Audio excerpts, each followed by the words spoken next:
But I guess the place to start right now is you've just come back from Paris. You were there, obviously, with your kids, but you were also on top of the French election. And I just wonder what you take from the results of the French election. Well, firstly, thank you all very much for coming. French election. Well, first thing is that polling seems to go wrong very regularly all the way around the world. So I was there both for the first round last week and for the second round this week. And as you will know, at the end of the first round, the prediction was going to be that the far right, Marine Le Pen's party, was going to romp home in first place. And you were going to have a second place for the left and a third place for Macron. In fact, the left took the first place, Macron took second, and Marine Le Pen came in third. Now, that, on the one hand, is encouraging, and it happened because France has this very odd two-stage system. And in 200 out of the nearly 600 constituencies, members of parliament chose to step down from either the left or the centre. So there was only two candidates in the race, the Marine Le Pen candidate and the other candidate. And that gave people a chance. I mean, this is not tactical voting. This is like holding a gun to people's heads. Allowed this partial defeat, but it's still a partial defeat. Take the story back to 2012. Marine Le Pen has 2 seats in parliament. Fast forward to today, she has well over 100. So the story over the last 12 years is actually a massive increase in her base, and in fact it's nearly doubled since the election just 2 years ago. First thing. Second thing is we tend to think about populism in terms of the far right, and indeed that's true. I mean, Marine Le Pen is very disturbing, and for many, many good reasons in French history. You do not want that kind of party governing France. But we think less about far-left populism. And Mélenchon is a very, very peculiar figure. That Front Populaire, that left-wing coalition, was the big winner there was Mélenchon. He got more seats than the old socialists. That'd be like a sort of more extreme than Jeremy Corbyn party, getting more seats than Labour.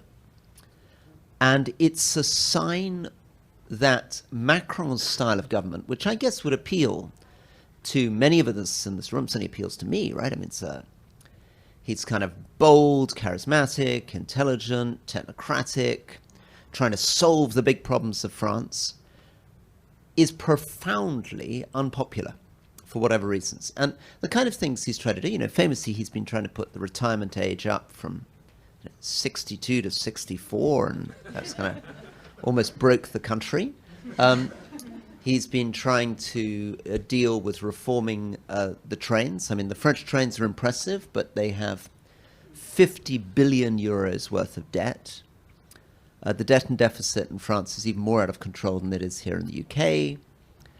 And the response, of course, has been very difficult. So just to finish, I mean, first response was, in his first term, people wearing jackets even more dramatically coloured than Clarissa's. Only just. Only just. And then the second time round, there were these almost a no-confidence vote. And now a real sign, and this is, I suppose, the thing I'll finish on, a sign of these kind of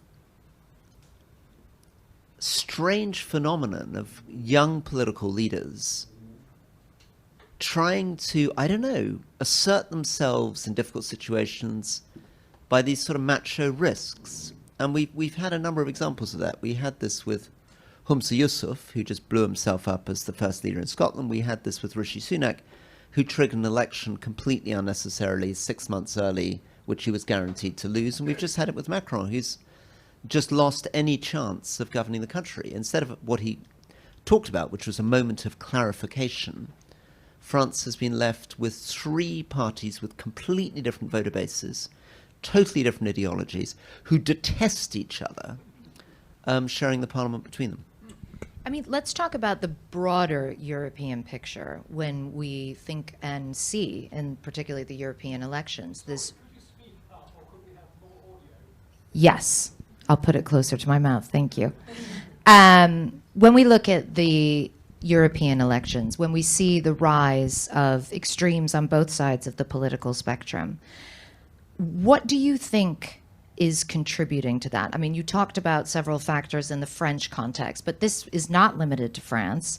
We'll come to the UK election in a second, but before we do, just help us understand why you believe it is that the center has taken such a beating and that people are just so thoroughly disenchanted with mainstream politics.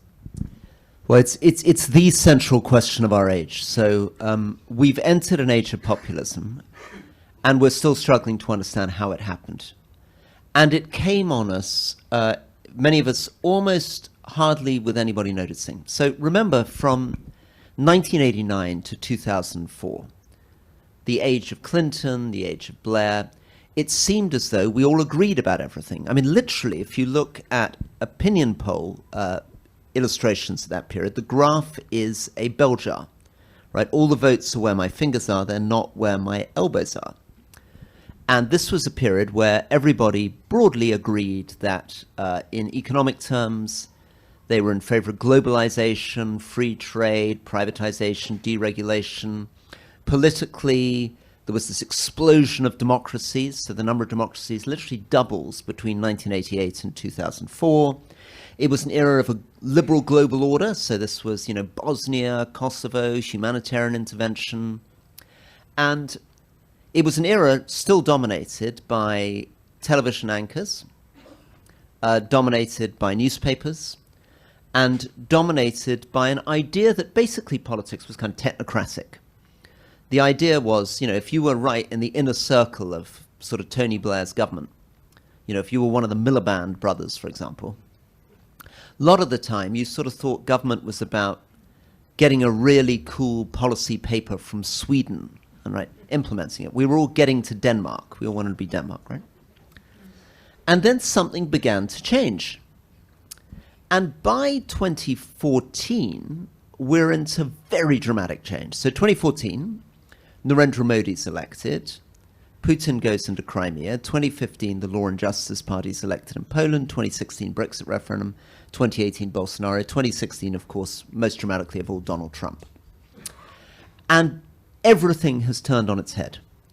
So instead of global free trade, we're moved into a world of protectionism. So in the US, there's no appetite for free trade. In fact, they've just slapped tariffs of 110% on the import of Chinese electric vehicles.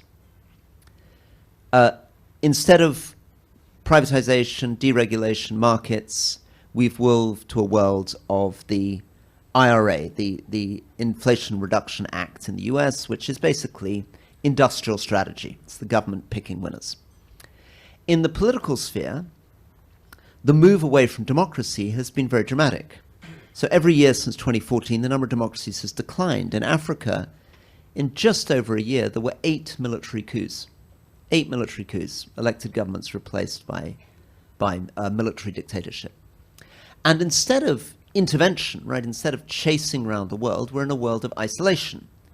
So represented by Obama not responding to the red lines that he drew in Syria, represented by us not getting involved in Yemen, represented most dramatically by something that Clarissa witnessed and went through very, very intimately and has reported on very beautifully, which was this extraordinary withdrawal from Afghanistan, where Biden essentially just whipped the rug out and the whole place collapsed in a matter of weeks. I mean, that probably is what I want to kind of end on as a way of understanding what happened.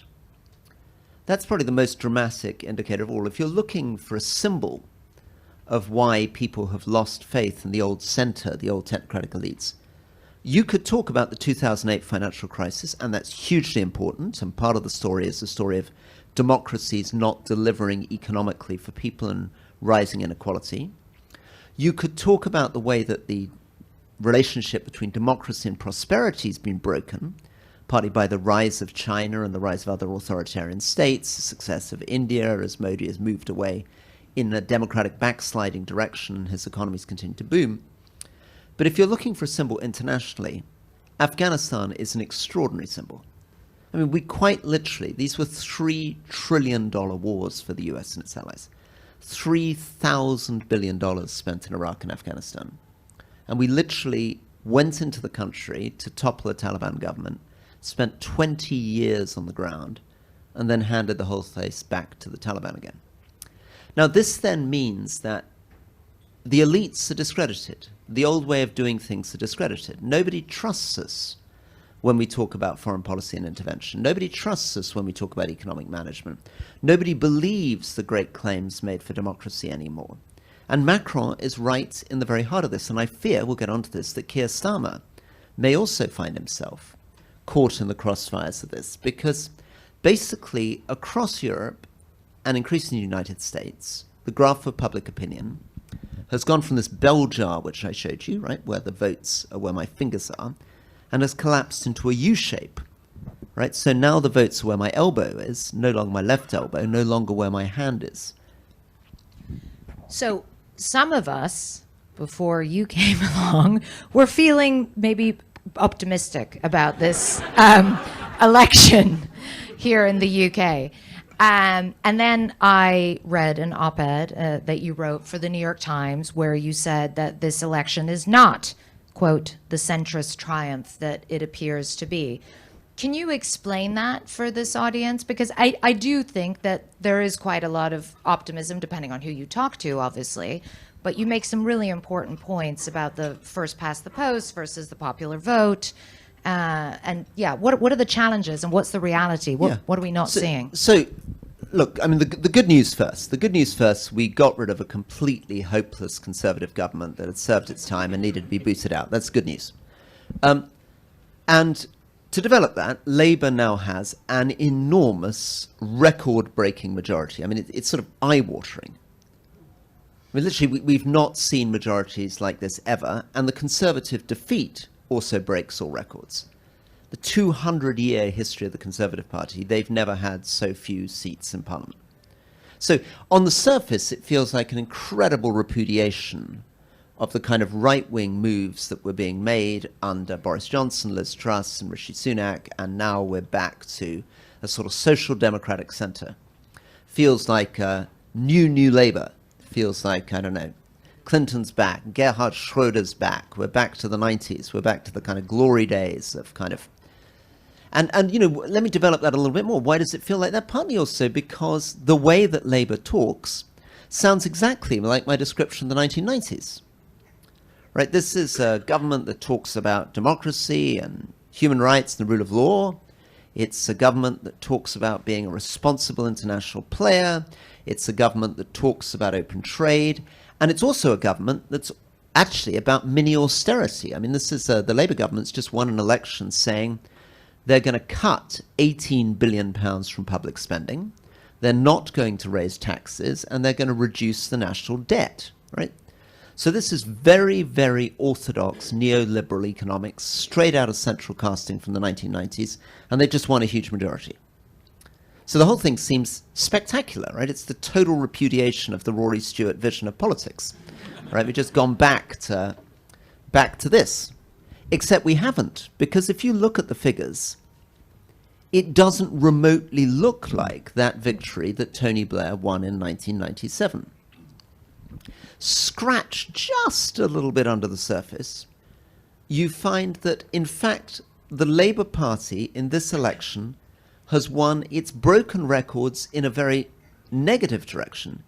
It got a lower percentage share of the vote than any party taking office ever, right? Just over, almost exactly 1/3 of the British population voted for them.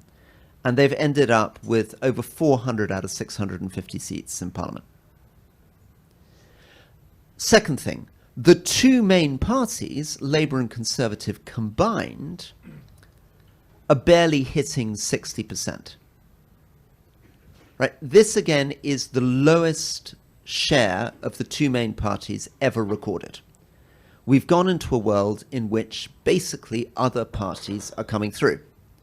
And again, we're misled. The Lib Dems did fantastically well over 70 seats, but they did so because they squeezed every last vote they could in all the key constituencies, and they piled them up where they needed to, and they didn't put them anywhere else. The reality is that the Lib Dems got 10% when Reform, the far right, got 17%. Now, we don't see that because, of course, the Lib Dems ended up, because the way they put their votes, right, they concentrated their votes in the southwest of England and the areas around London, they end up with getting a massive multiple, 15 times as many seats, despite getting 50% less of the vote. Reform is second in 100 constituencies. And the Labour majorities are very, very thin. I was watching it on the night after night as the results come in. Labour's just scraping through. Often these seats that Labour's taking, they're getting less, both in share of the vote and in numbers of votes, than they were getting in those seats in 2015. So this is a world really, and a final fact, right? Keir Starmer has the lowest net popularity rating of any incumbent Prime Minister in British history. Right? He's coming in with very, very poor popularity ratings. In other words, this was a vote to boot out the Conservatives. It was a vote helped by the fact that Reform and the Lib Dems took enormous numbers of seats away, which the Conservatives could have won, either by taking them directly like the Lib Dems or handing the seats to Labour. But what it is not is an endorsement of Labour. And this is where I then get worried, because I then worry, look, if they actually do what they say they're going to do, which is try to cut £18 billion worth of public spending, not borrow any money, not raise any taxes, they're going to have some very, very angry people, because the health service is creaking, education creaking, infrastructure's creaking, our trains don't work, our roads don't work. Where's the money going to come from? Where's the money going to come from? And the result then is that in 5 years' time, the populist backlash against this will be very quick. And remember, the big word for politics in France, in Germany, in the US, in Britain is volatility, anti-incumbency. Boris Johnson in the last election had a record-breaking majority, and Labour had its worst defeat since the 1930s. One election later, the whole thing flips on its head. You know, you talk a lot about the differences from the early 90s, and I think that one of the major differences which you touched upon is that we don't really live in a unipolar world right now. This is no longer the days after the collapse of the Berlin Wall and the Iron Curtain. And when you look at what's going on in the US, and particularly with that election, this obviously has a dramatic impact that reverberates globally. I just wonder what your impressions are, and I don't know how forthcoming you're willing to be about this, about what we are seeing taking place right now in the US in terms of the presidential election, what we saw at the debate, what we have seen in terms of President Biden's refusal to adhere to any calls for him to step down, to usher in new blood, younger blood, and the fact that it is really coming down to this moment in the leading country in the free world between a convicted felon and a man who struggles to get a sentence out. Yeah, it's pretty bad, isn't it? It's pretty bad. How many people in this audience, I mean, this is a slightly unfair question. So, look, if you don't stick your hand up, I'll just take it that you're being discreet and you don't want to share your views, and we'll assume it. But how many people in this audience, though, want Trump to be defeated? Right? Okay.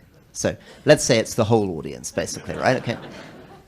Okay. Now, second question. How many people in this audience think that Biden should step down? Okay. So this is really interesting for me, because this would not be the results in the US, right? If I went to talk to a room where people were committed to defeat Trump, people would be very, very troubled and conflicted about the question of Biden stepping down. And I fear it's because they are too close to it. I think you're right. I mean, I agree with you.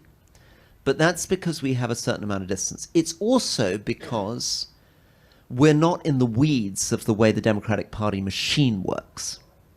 right? We're not absolutely caught up in the question of how is it done? How do you get rid of Biden? Who comes in next? What happens to the money that's been raised? What happens to delegates that have been pledged, etc., right? But the US and Democrats need to get there. They need to work backwards. How many people in this room think that if Biden runs against Trump, he will lose? Okay, so this is important. That's all you really need to know. If, like me and the majority of people in the room, you think that Biden is going to lose, then you have to take the risk of getting rid of him. It's complicated, it's messy, who knows who you're going to end up with. But if the candidate you've got is going to lose, then there's no point faffing around. The path to Biden's victory is so infinitesimally narrow now. Right? It depends on so many peculiar assumptions. And so many Democrats in good faith are trying to make the arguments for Biden because they cannot bear the risk involved in trying to replace him. But this is an election that will be decided potentially by 100,000 votes in Pennsylvania, Michigan, Wisconsin. Far too many people now have been given permission to vote for Trump. Right? If you're somebody who was a bit embarrassed to vote for Trump, you can now say, look, I'm sorry I don't support Donald Trump, but unfortunately this guy's senile and we can't have this guy running the country, right? It's a bit like, my kind of Tory friends who need an excuse to vote for Rishi Sunak. They were like, no, I mean, of course I don't vote for Rishi Sunak, but we can't give Labour a supermajority, was that kind of phrase, right? People like alibis to kind of vote for unpopular people. But it's also true that just for the sake of the world, this line that's being sold by so many of my friends, which is this is a decision for Joe and Jill, is bullshit. This isn't a decision for Joe and Jill, right? This is that they get to choose what socks he puts on in the morning, right? They don't get to choose the future of the entire free world. It's not just up to them. Shouldn't be just up to them. And the problem, even if Biden were to make it, and I think it's vanishingly unlikely now that he can make it, right? The polls after the 70% of Americans now think he's unfit to be a president, right? So even the people voting for him are voting for him with their noses held. But the reason for this is that it's not good enough to say he's got a good team and he's done a good job. You cannot lead with a good team in a vacuum in the center. And the major thing you can't do is you can't play a role on the international stage. The American presidents who traditionally have asserted themselves in the Middle East peace process, in Russia, Ukraine, in Europe, with China, have to be able to do so by communicating. They have to be able to speak. They have to be able to hold a room, even if that's just an intimate room. And at the moment, we have a president who can read off a teleprompter, and that's not good enough. It's not good enough to say he did badly in the debate, but he did fine in the latest speech, so he can read, right? Unfortunately, he sometimes reads too much. I mean, a month ago, he was reading his teleprompter, and he went, 4 more years, pause, right? Right, that's what the brackets is for. You're not going to read that bit, okay? The Biden administration would say, first of all, don't believe the polls, which, I think you yourself would acknowledge. And they will also say that name recognition is so hugely important for many American voters are not necessarily politically astute or well-informed.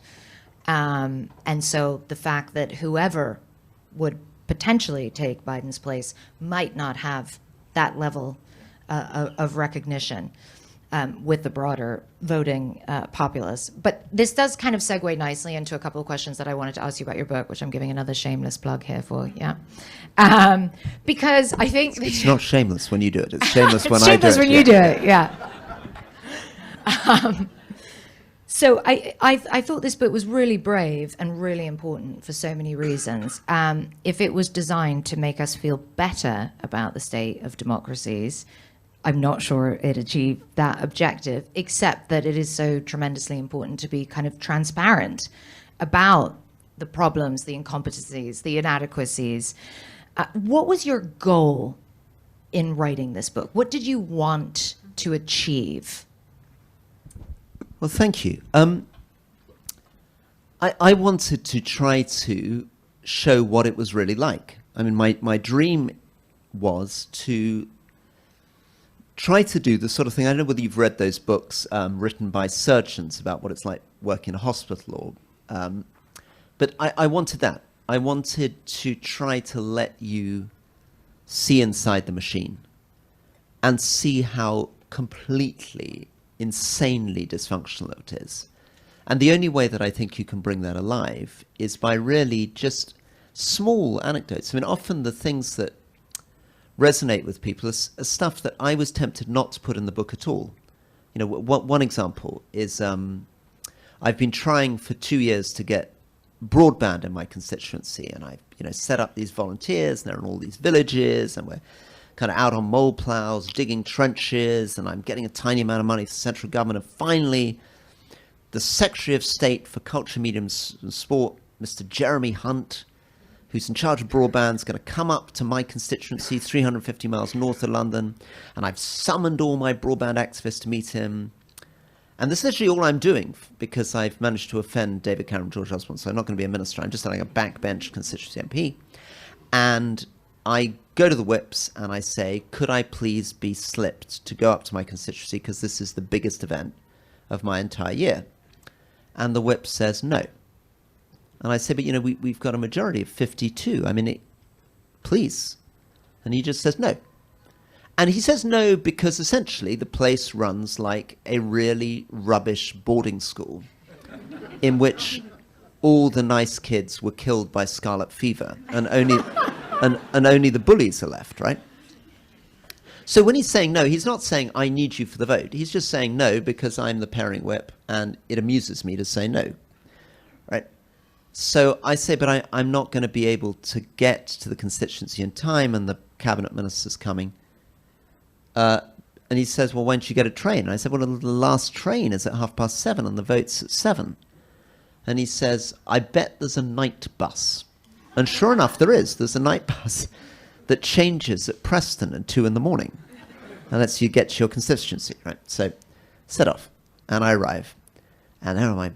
And we've got the biscuits ready and the tea ready. And I've got 120 broadband activists already meet Secretary of State. And the Secretary of State steps out of his car. And he turns to his aide and he says, and I'm coming up to meet him and I just sort of overhear the conversation. He says, what the hell is this? We don't have time for this. They'll get on the next meeting.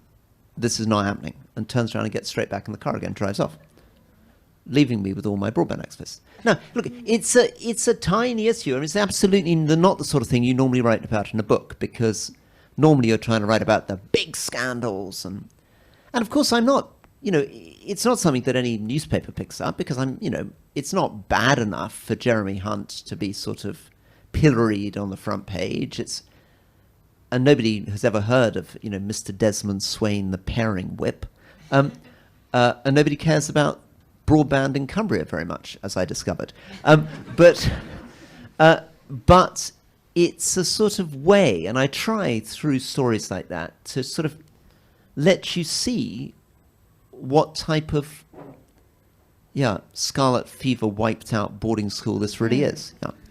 The other thing you talk about a lot, which is quite startling, is the lack of effort of many elected leaders to really understand the nitty-gritty of the issues that they're making some very big decisions about.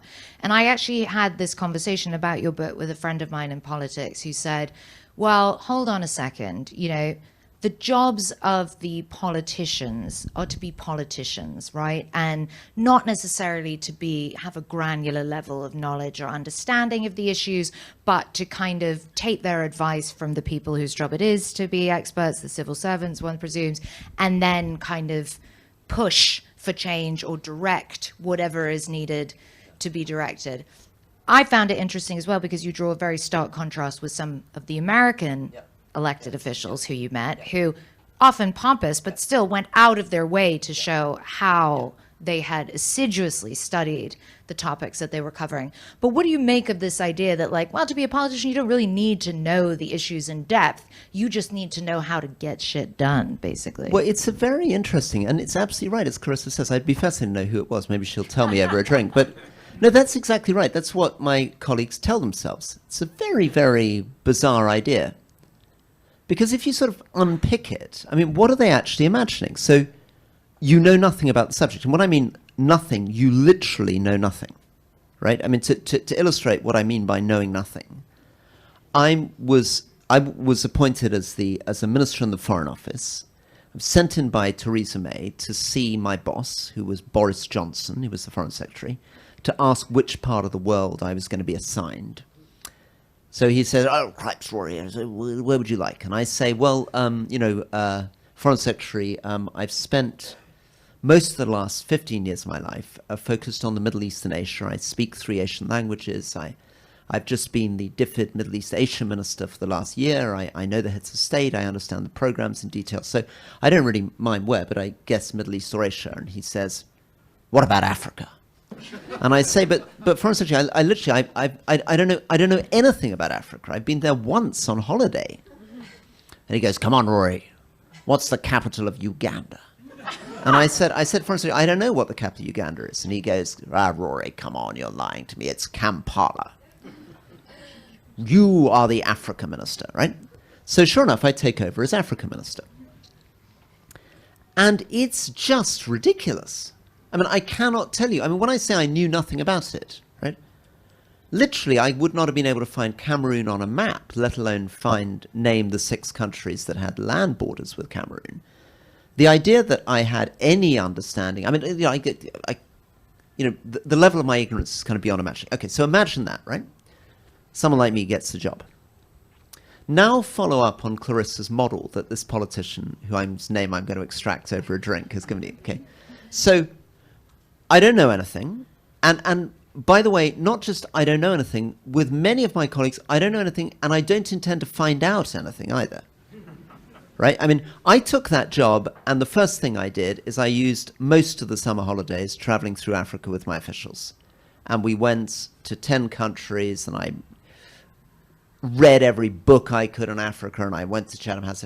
That is not what your friend is suggesting they do, right? No. Because they have this idea that you can somehow know nothing, and then your civil servants somehow come up with ideas, and then you sort of sift and listen to them, and on the basis of that, you get shit done, right? But what is really happening? So your civil servants come into you, and they say,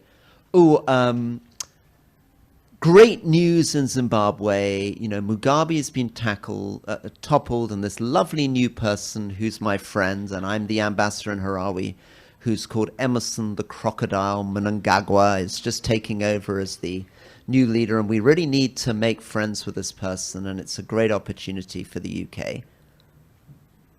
What do you do with that information? Right? You might be like, it's a bit weird. This nice guy's called Emerson the Crocodile Mnangagwa. But that's about all, right? Otherwise, you're just like, oh, okay, the ambassador says it's a really good guy, right? And now I'm going to get shit done. What does that mean? What are you going to do?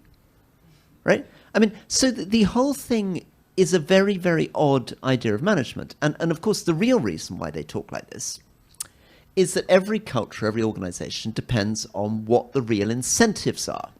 So what are the incentives for a politician? The incentives for a politician are holding your constituency and getting promoted up the ministerial ladder. And getting promoted up the ministerial ladder is essentially just about being nice to the Prime Minister and going out on television repeating the standard lines again and again. Look at the most dramatic example who joined Parliament with me in 2010, who is that extraordinary phenomenon, Liz Truss, right? She does not come off well in the book. Right. No, I mean, Liz Truss is absolutely amazing. So Liz Truss, said to me, Rory, I don't know why you're interested in foreign affairs. It's a complete waste of time. I think the Foreign Office should be abolished. And then became Foreign Secretary, right? She says to me, I don't believe in the difference between rural and urban areas. I've got absolutely no interest in farming and the environment. And she's made the Secretary of State for Environment, Food and Rural Affairs, right? Does it in any way affect her career? One iota that she knows nothing about those subjects, frequently says things which are quite idiotic. You know, she humiliates herself banging on about English cheese and weird speeches and apples. Nobody cares. Weird speeches, sausages. Nobody cares. Doesn't go to visit the national parks. Nobody cares. Doesn't get on with the farmers. Nobody cares. Alienates all her officials in the Foreign Office. Nobody cares. Her ascent is seamless. You know, the first person from IM taken the cabinet, made Foreign Secretary, and ultimately Prime Minister of the United Kingdom. And then, you know, like your wonderful friend, she's like, I don't know shit, but I'm going to get stuff done, right? How about we just, I don't know, like drop taxes and borrow a lot more and get rid of the Office of Budget Responsibility and sack the permanent secretary and the Treasury, and Kwasi and I can just romp our way to growth. How about that?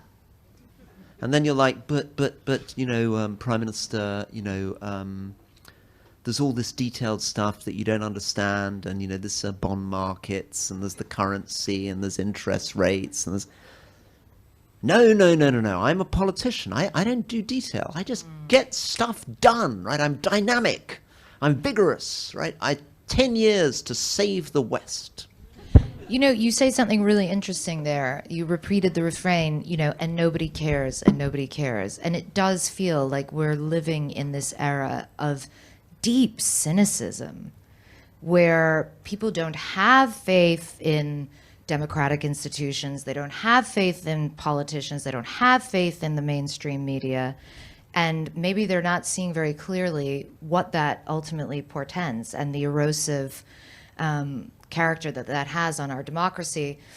I just, you know, I'm conscious that I want to open up the floor to questions, but I really would like to get your thoughts on what you would do with regards to two specific conflicts. And obviously this is a lot to do in one question, but the war in Ukraine, the war in the Middle East, and what's happening in Gaza, these are really crucially important issues for any world leader to contend with. Do you think they've been dealt with in a responsible way? Do you think there's a better way to try to tackle them? And do you think, I really, really hope, do you think that our elected leaders do care about doing the right thing, not just in terms of the geopolitics, but in terms of the right thing for humanity? It's a big question, sorry.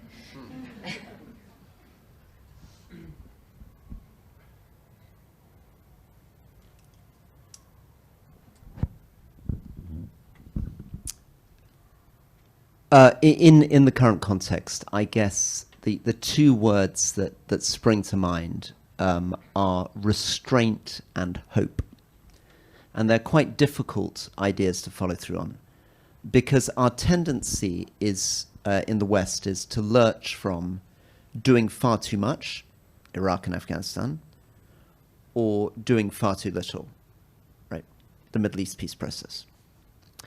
And what we need to redevelop is a sense of who we are, what we can do. The can is really important, and the restraint, the prudence, the caution comes out of the can. I mean, the lesson from Iraq and Afghanistan is we have an incredible megalomaniac tendency to exaggerate our power in the world, to believe that we can fix other people's societies, and we end up doing so at enormous cost to other people and enormous cost to ourselves.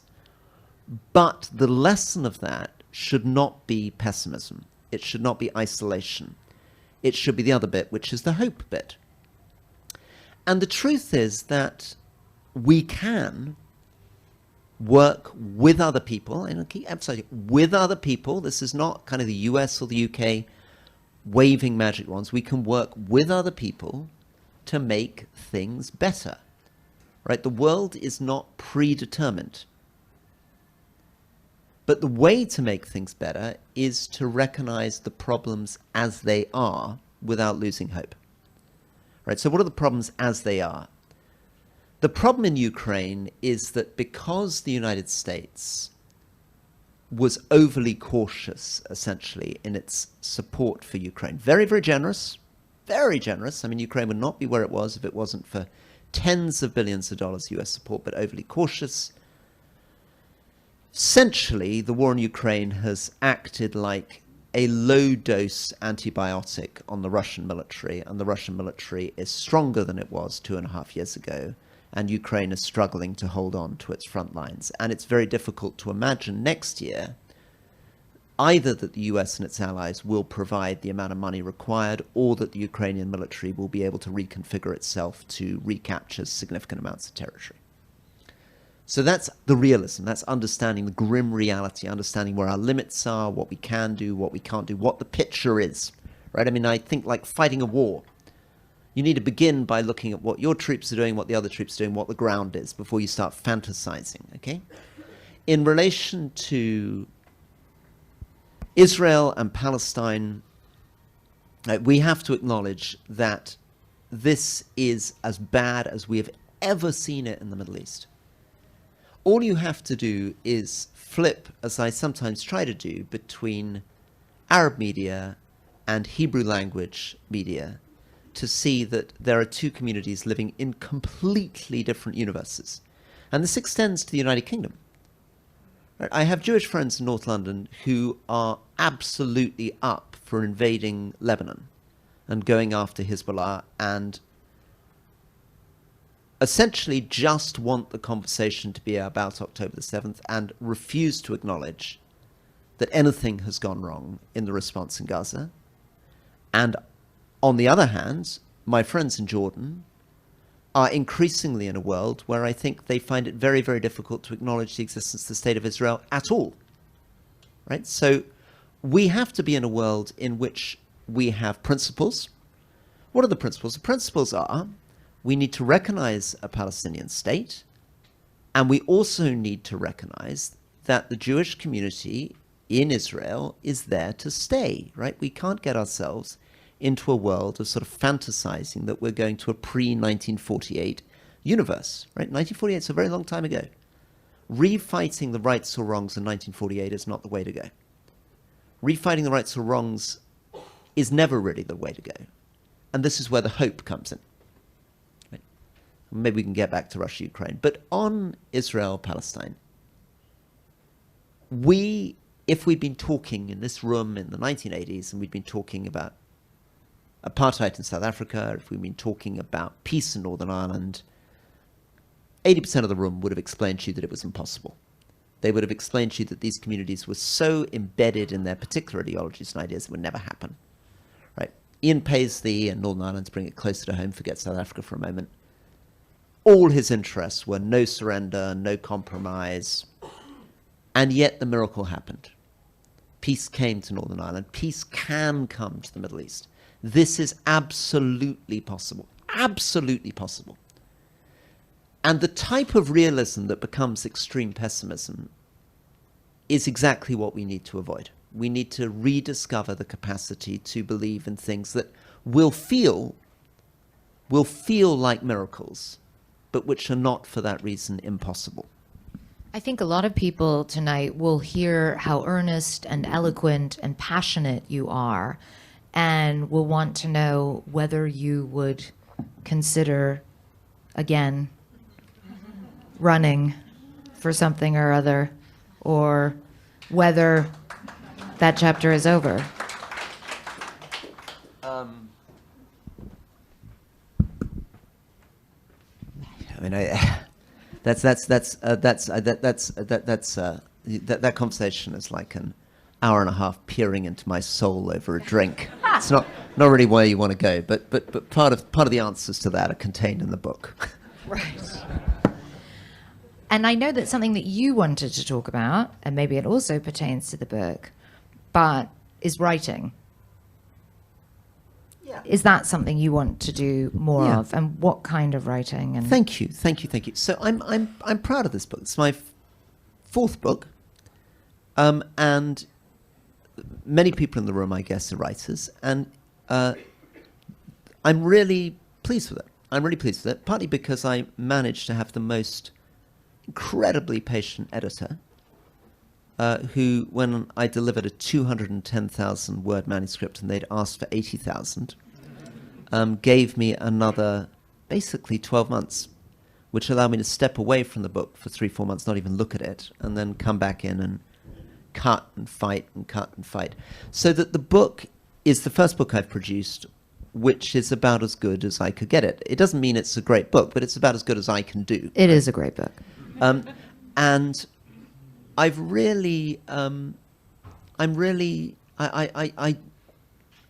so I would like to try to write again, think again. And I think that's, it's sort of, it feels like quite a marginal activity in the modern world. My marginal activity is social media, marginal activity with the kind of crises that we face. But, you know, and people sort of listen to podcasts and I guess think, but my gut instinct is maybe in the end, a book has more impact than a podcast. There we go. I have about 1,000 more questions, but I'm going to shut up now. I'm going to let you guys ask questions. But here's the thing. I'm sure you're all really dynamic, articulate people with super interesting views on a number of issues.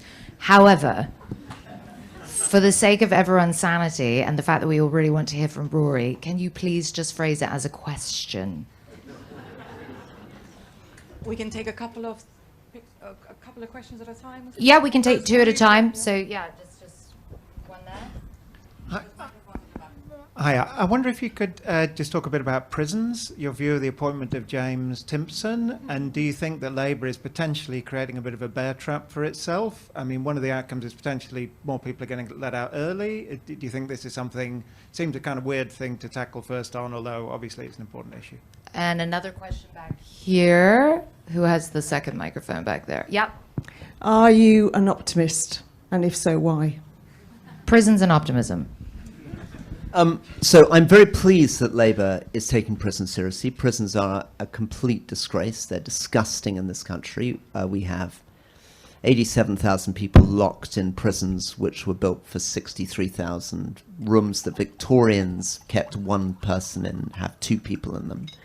They're filthy, they're drug-ridden, they're violent. It's horrible. So I'm very pleased they've appointed James Timpson too. James, for people who don't know, has done an incredible amount to provide employment for prisoners in his business, which is a business cutting keys and fixing shoes. But your point about the bear trap is a good one, because it doesn't feel like they're putting any money behind it. And look, I come from the Conservative Party, so I'm very practiced in saying, changing things is not just about money. It's true. Changing things is not just about money. But when you've got 87,000 people in prisons built for 63,000, and when you've also, as a Labour government, said you're going to be more tough on crime, right? They're running on giving people longer prison sentences. One of the major reasons for overcrowding is actually not short sentences, it's longer sentences.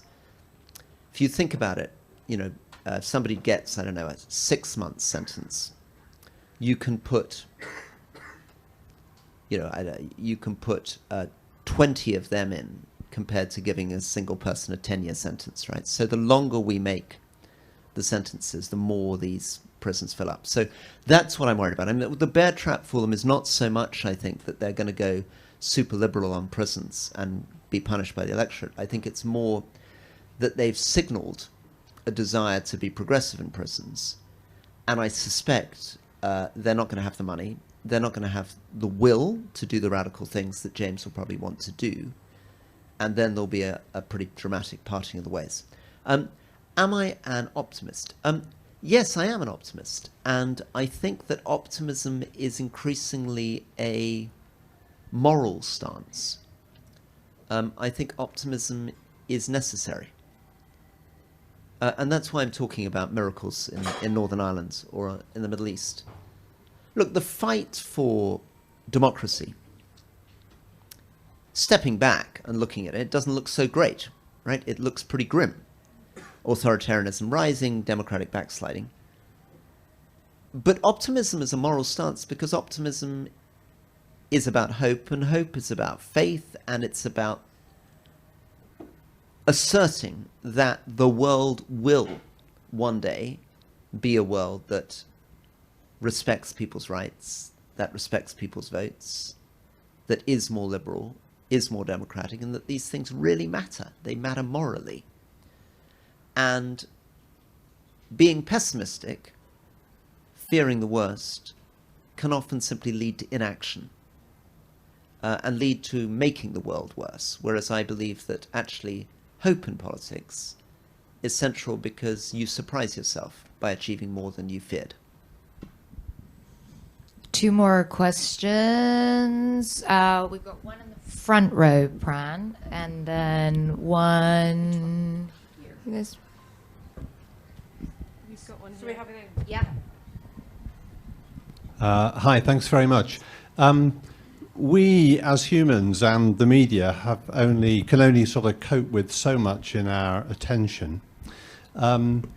Thinking of the conflict in places like Yemen that you mentioned, Sudan, Myanmar and so on, how should we try to decide which of these conflicts we keep in our minds, we keep up to date on, or should we just follow whatever the media are reporting on, because that's all we can do?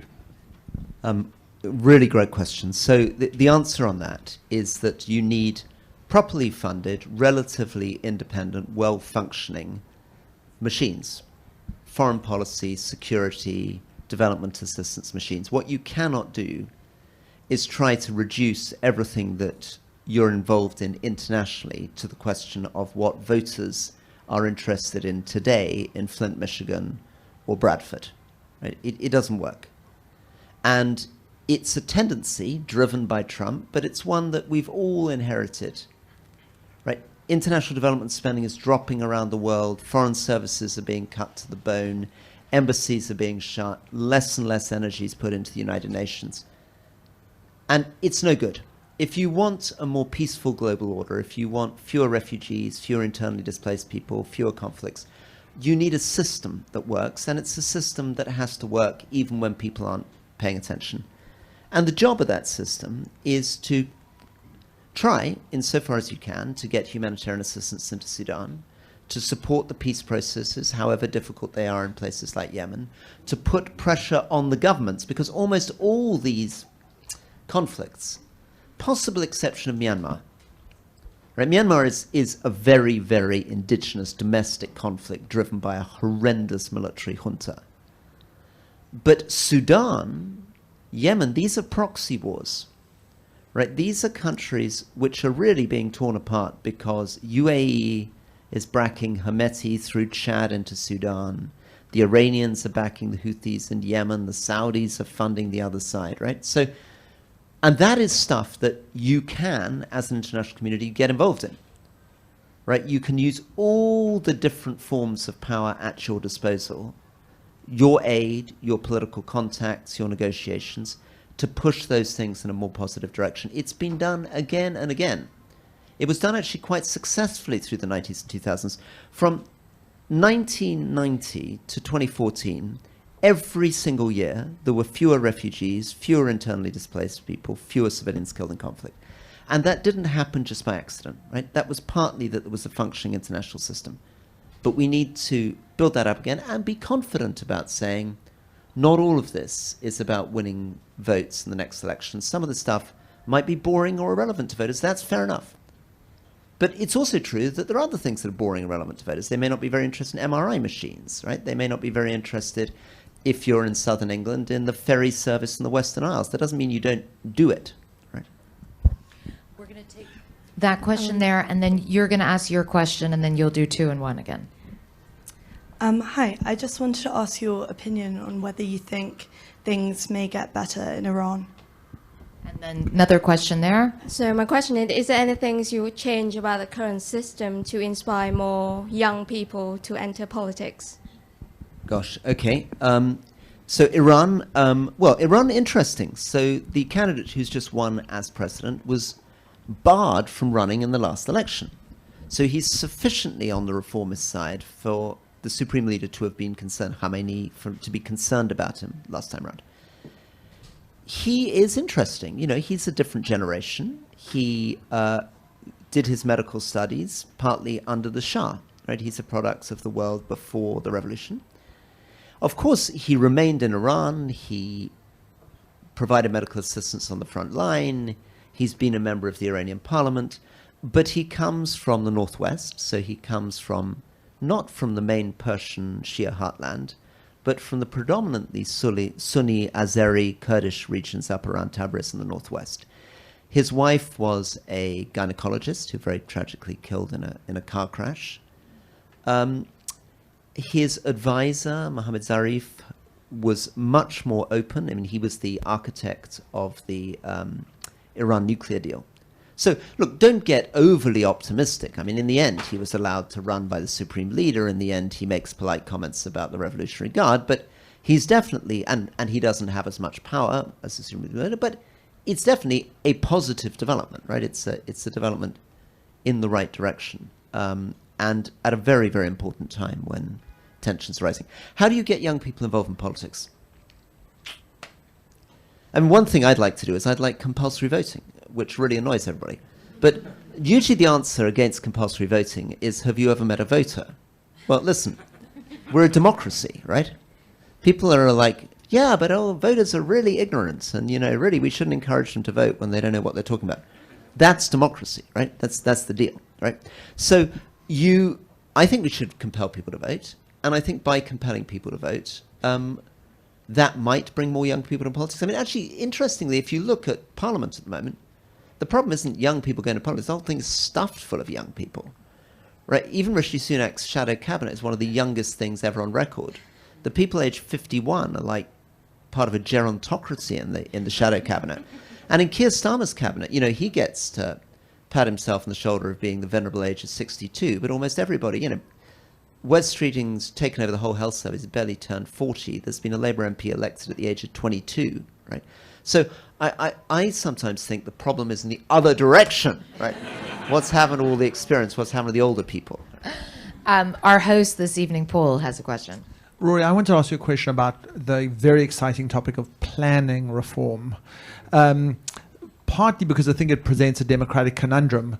If you want to get a grid done, we're going to have to have planning reform. If you want to have onshore wind, which has just come back from a de facto ban, you need onshore wind. But in some ways, you take power away from local communities in order to get a collective good. And these things can be in tension with each other. So how do you design something that facilitates things that we all need without draining power away from local communities, which can be NIMBYs? Well, it's the central challenge, and Paul's absolutely right. I mean, of course, authoritarian regimes like China can drive infrastructure projects through very, very, very quickly, and boy, can we not. We've been talking about the signalling on the Piccadilly line since 1974. We've been talking about the third runway at Heathrow since 1995. HS2, Gordon Brown announced in 2008 was going to deliver £100 billion worth of benefits and would cost $20 billion.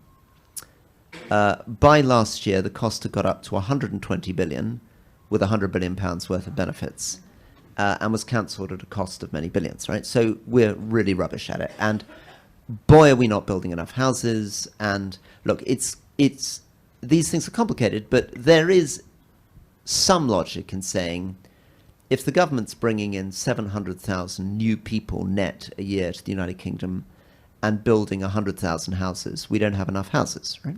We're not going to have enough houses. We don't have enough houses. So we need to get stuff built. Housing, infrastructure, they're trying to double the amount of onshore wind. So how do you do it? Generally, the answer has to be, in a democracy, radical devolution, so really giving power to local mayors and local areas, and being much smarter and more flexible and more thoughtful with the way in which you listen to communities and provide solutions that work to them. You need to find a conversation that says, this number of houses is non-negotiable, but we're going to be much more flexible about listening to you about where exactly around this town you want those houses to be, what you want those houses to look like, who you want to live in those houses, right? So what does that mean? That means that You might say that you want 10 houses on the edge of each village instead of 1,000 on the edge of a town. It might mean that you want local families prioritized or low-income families prioritized. It might mean that you want more traditional architecture. And the cost of that is that it's going to cost you slightly more to build the infrastructure.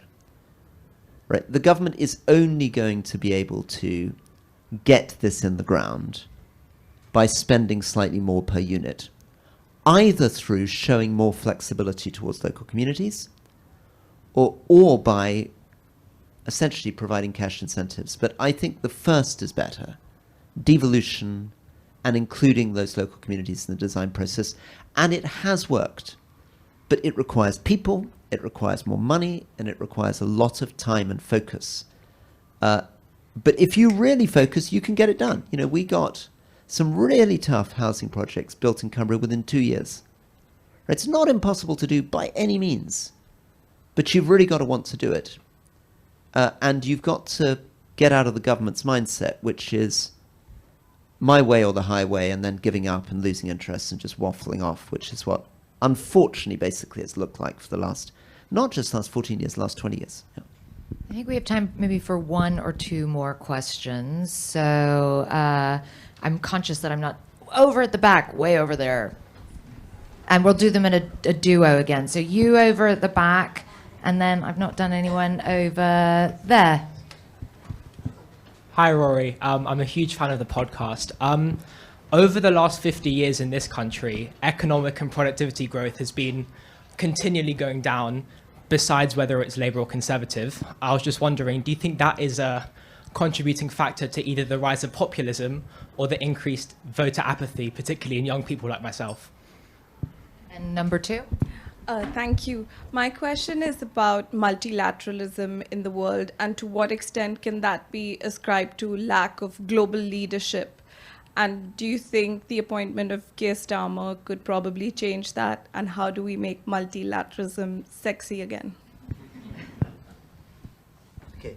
Multilateralism sexy again. I think one of the challenges is that the multilateral players are not very interested in rebuilding an international security structure. You know, Narendra Modi was embracing, in a great bear hug, Vladimir Putin just yesterday.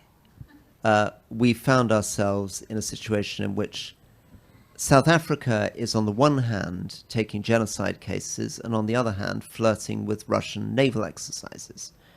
We're in a situation in which there is a radical gap now between the Old West and a lot of the rest of the world on very basic things, and in which many of the middle powers are playing crazy games.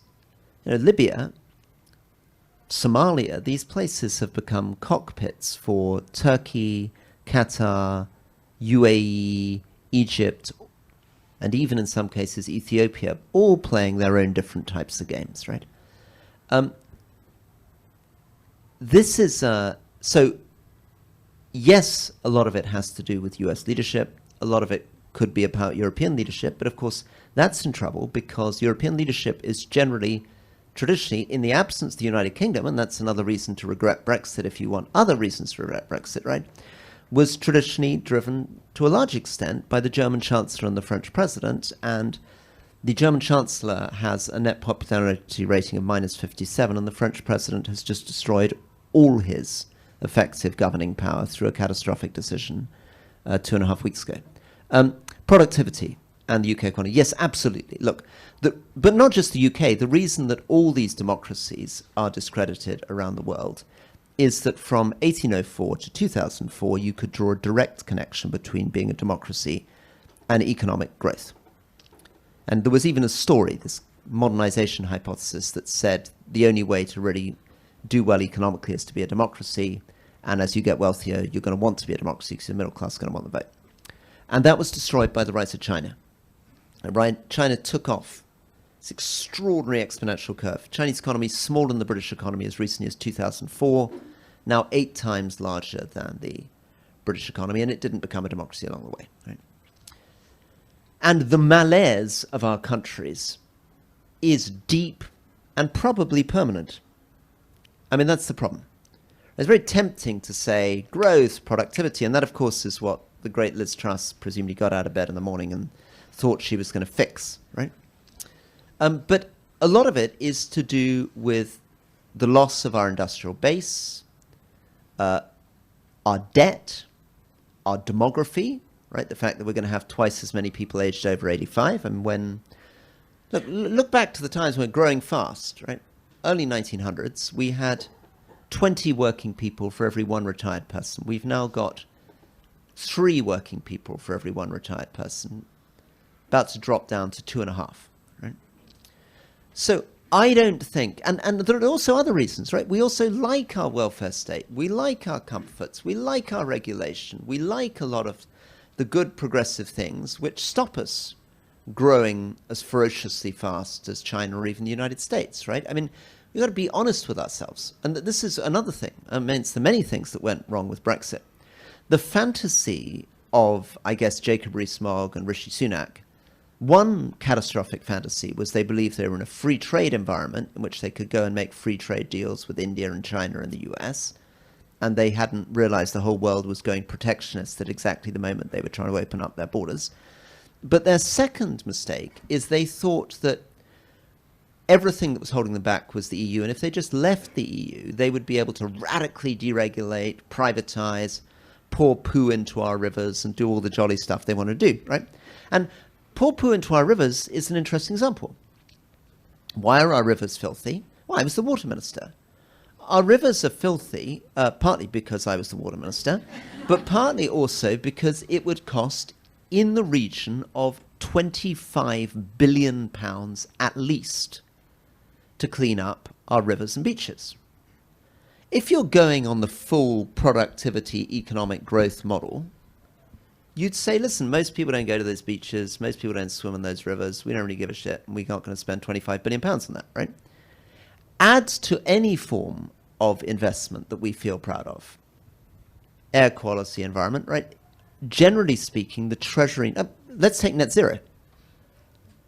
Right, the Treasury numbers at the moment suggest that net zero will cost the UK economy something in the region of £1 trillion. Now, that doesn't mean we don't want to do it. Doesn't mean there couldn't be very good reasons to do it. And I am sure that 70% of people in the room believe we can do it and also grow our economy enormously and have fantastic productivity and growth. It's not what the Treasury thinks, right? So we are trying massively to have our cake and eat it.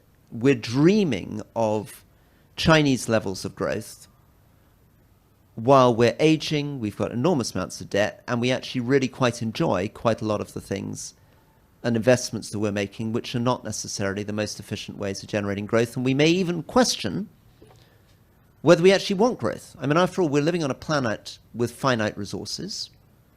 Infinite growth is not great for a planet with finite resources.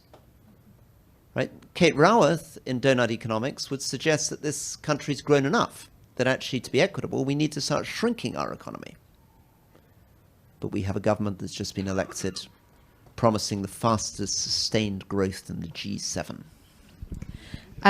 We are out of time, but I wonder, just to close, whether you could answer sort of a silly little question, and it can be a silly answer or a profound answer, it just has to be a relatively short answer, which is, what keeps you up at night, and then what helps you fall asleep?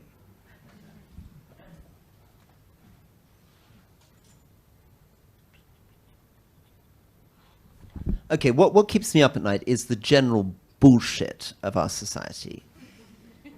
Media, politics, culture, things. It's crap, right? And the whole context that creates Boris Johnson and Donald Trump and Liz Truss is crap, and we're part of that crap, right? We facilitate all of this, right? This uselessness out of which this rubbish emerges, we're part of, right? And we should take responsibility. That keeps me up awake. What helps me go to sleep? What helps me go to sleep is really recommend it. It's a recording from the Royal National Institute of the Blind of a 18th century novel called The Life and Adventures of Tristram Shandy Gentleman. There we are. Now, if anybody would like to get a book signed, I'm going to go over there and sign. But I'm literally, because there's quite a lot of people and I like to get to the back of the queue, I'm literally going to be signing. I'm not going to be standing and doing long chats. But I'd be honoured to sign books for people who want. But it is a signature, not a long conversation. And with that, ladies and gentlemen, let's have a big round of applause for Rory Stewart.